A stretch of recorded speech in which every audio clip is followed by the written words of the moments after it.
What's up, you guys? Welcome back to my channel. A lot has been going on in the last week. We're really debating on whether we want to pursue this exact location for our store for the next 2 years now. We've been here about two years and a couple months, but there's a lot of restrictions that we're going to get into that are really hindering our sales, and there's a kind of a bigger, better opportunity for us that we really want to capitalize on. So we may be moving our store.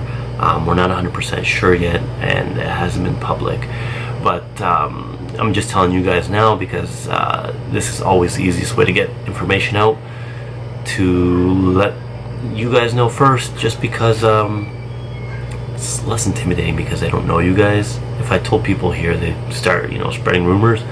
But anyways, yeah, by the way, if you are new here and you don't know what I'm talking about, my wife and I own this grocery store for about 2.5 years now. Things are going pretty good. Came with the ups and downs of every small business. We document almost everything on this channel to really show you the ins and outs of owning your own small business, similar to this retail cafe style business, boutique stores. That's just our game, and we really appreciate it if you could smash the like button. It really helps out this small business and this channel grow. Just getting into retail, or you're starting a business, or you need a commercial space, please make sure you look at your lease and figure out exactly what you need for the future, not just now, but what you think you're going to be expanding into, because your lease will have certain restrictions, or things you can sell, or things you can do, or things you can't do, that are really going to hinder the future of your business. So this is why we're in this position now. We never thought we would need to sell certain things, but we really want to now, and it's in our lease that a business in our plaza already sells lunch meat and certain Italian cheeses and certain breads that are restricted from our that we can sell. So that's where we never thought we would want to do that, but now that we see the customer base we have, we really are losing sales because of that. So what I'm telling you is just look at your lease for the future, not for the current moment that you are about to sign, because you will want to expand and sell different things, and if there's a restriction in your lease, well, that could really hinder you in the future. My example is we opened up this store intending it just to sell fruit, vegetables, smoothies, drinks like that.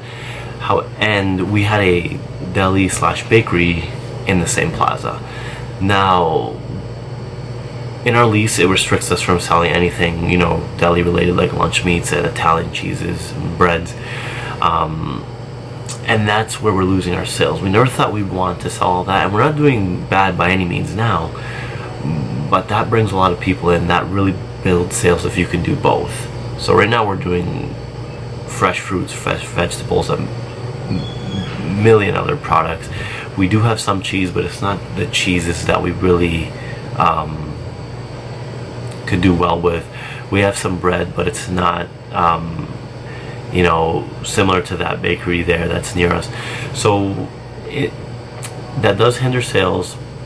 We're still selling some of the same things, and there's one thing that we could add and expand our business, and that's a full-on deli. So that's where we kind of made a mistake when we signed our lease in the first place. We never thought we would need that. However, now we do, and we're starting to see that how much it can really help our business grow and expand if we do take on another location that we're going to show you in this video as well. Our sales are consistent, our sales are great. We're not going out of business because of this, but to potentially make this thing worthwhile and to make some decent money here, we would need to add a full-on deli to kind of appease the customers of this area, because this is what they want. And if we can cater to more people, then it means more sales, more profit, more salary. It's just business 101, really.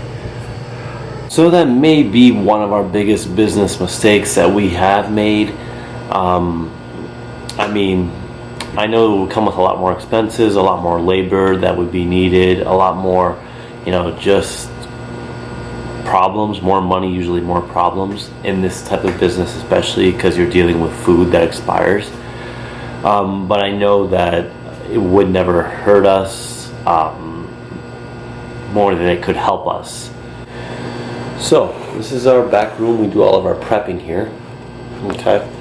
And I came back here because basically I don't want to talk in front of customers about things like this, or to a camera while there's customers here. It's just kind of weird. So I could probably tell you with confidence that that is the biggest mistake we've made with this business, because it does hinder certain sales on items that I would love to have been able to carry to boost our sales even more, get more people in here, more profit, you know, a better salary for the work we're doing here.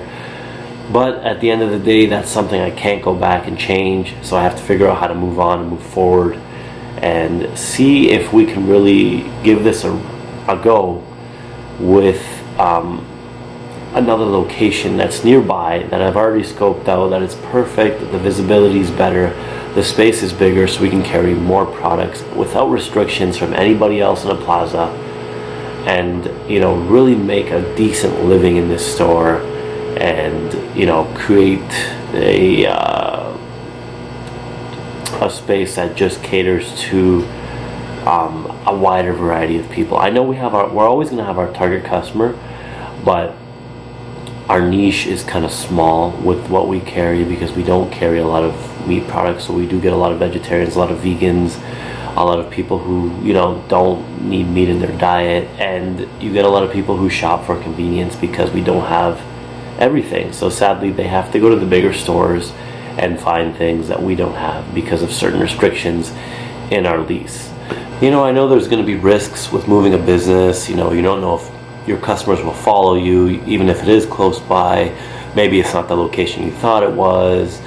You know, there's risk with any move in business. I understand that. We're going to be losing our $60,000 investment that we put into this space.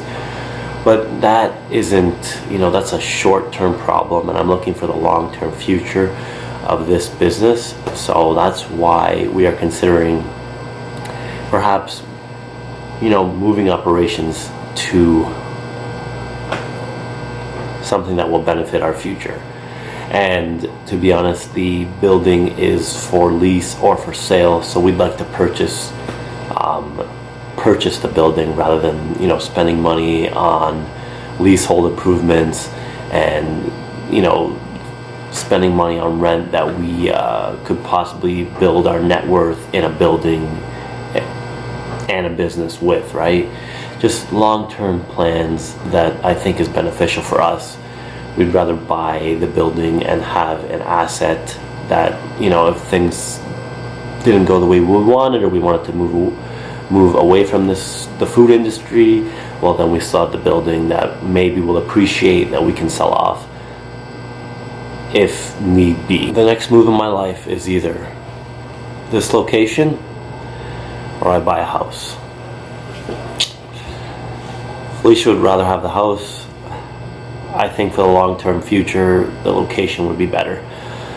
Let me break down the specs for the location and the specs we currently have, and you'll see what I'm talking about. First, I need to do a little floor cleanup. I really have neglected the look of the store right now because I've been trying to make this video.